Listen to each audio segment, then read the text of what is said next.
It started on a quiet evening, the kind of evening where the house feels heavier than usual. My husband had gone out of town for work, something that wasn't unusual, but this time, the silence felt different.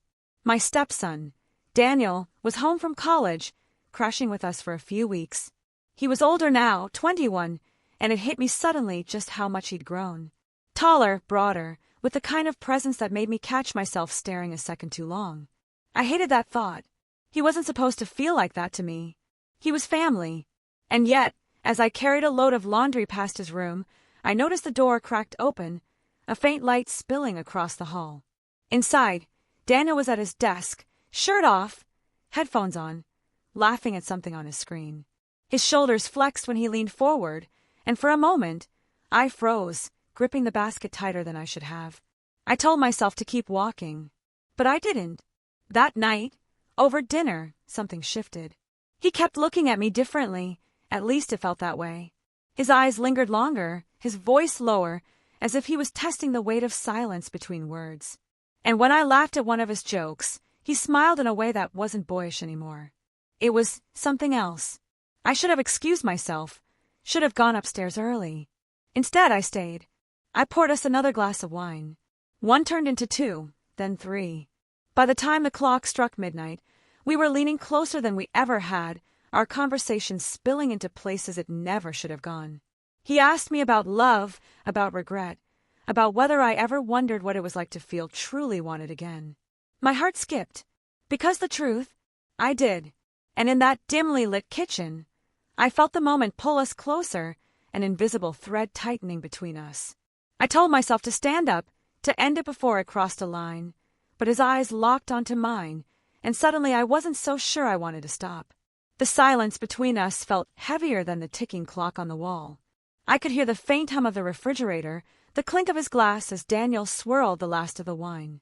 My breath was shallow, and I kept my hands folded tightly in my lap as if that would keep me grounded, as if it would remind me of who I was supposed to be. "You know," he said softly, almost testing the air, "you deserve more than what you settle for." My throat tightened. The words landed like a stone dropped in still water, ripples spreading through me, stirring things I had buried long ago. I forced a laugh, too brittle, too forced. "That's enough wine talking." But his eyes didn't waver. He leaned forward, elbows on the table, the distance between us closing inch by inch. "Maybe," he said, "or maybe it's just the truth." I wanted to be angry, to remind him who I was to him, to stand up and end this before it became something ugly. But instead, I just sat there, caught in a dangerous stillness, where every breath felt like a choice I couldn't take back. He reached across the table, his hand brushing mine. It wasn't accidental. It wasn't clumsy. It was intentional, slow, deliberate, his fingers resting against me for just a second longer than they should have. My skin burned under his touch, and my chest ached with the war between reason and temptation. I pulled my hand back quickly, almost too quickly, the chair scraping the floor as I stood. This isn't right," I whispered, my voice shaky. Daniel looked at me, not ashamed, not embarrassed. "Just calm, steady." "I know," he said, "but tell me you didn't feel it too." I couldn't, and that terrified me more than anything. I turned away, retreating upstairs as if distance would erase what just happened. But lying in bed that night, staring at the ceiling, my body still hummed with the memory of his hand on mine. And I hated myself for wondering what might happen if I didn't pull away next time. The next morning, I told myself it was just the wine, just late-night loneliness that had clouded my mind. I avoided Daniel at breakfast, barely meeting his eyes as I poured coffee and kept my answers short. But every glance, every silence felt like a reminder of what had almost happened. He didn't push. He didn't tease. He just let the weight of unspoken words hang between us. And somehow that made it worse. By the second night, I had convinced myself everything was back to normal. I even tried calling my husband, hoping his voice would settle the guilt twisting inside me. But the call went unanswered, his voicemail too familiar, too distant. I sat on the couch, staring at the dark TV screen, when Daniel came in. He sat down beside me, not too close, but close enough that I could feel the warmth of him. We watched in silence for a while, the flicker of the screen painting shadows across his face. My chest tightened when he shifted, his arm resting casually along the back of the couch, inches from my shoulder. I should have moved. I should have stood up, made an excuse, gone to bed. But I didn't. Then it happened. Subtle, unplanned. His hand brushed against mine again, this time softer, lingering just long enough for me to know it wasn't an accident. I froze, my heart racing, breath caught in my throat. "Don't," I whispered, but the word came out weak, unconvincing. Daniel's eyes searched mine, steady and unflinching. "You don't mean that," he said, voice low, calm certain. And God help me, he was right. I didn't pull away this time. My fingers curled slightly toward his, and in that tiny gesture, something inside me broke.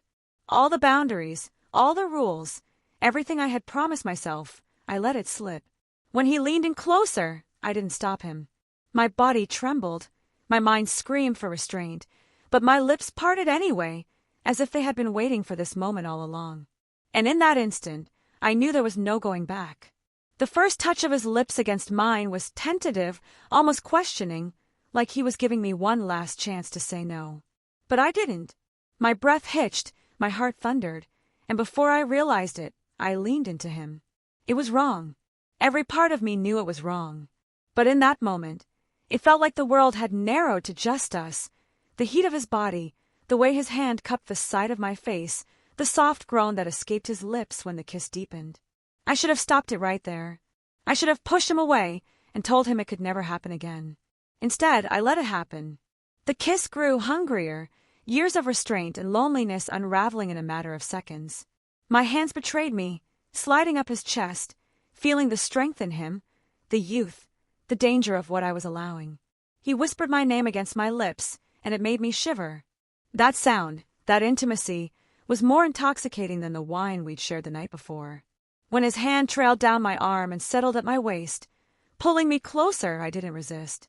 My body betrayed me, moving toward him as though I had no will of my own. But then it hit me, like cold water crashing down, the reality of what we were doing. I pulled back, breathless, shaking my head as tears stung my eyes.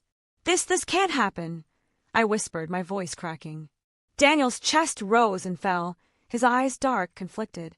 "But it already did," he said softly. That truth cut deeper than any kiss.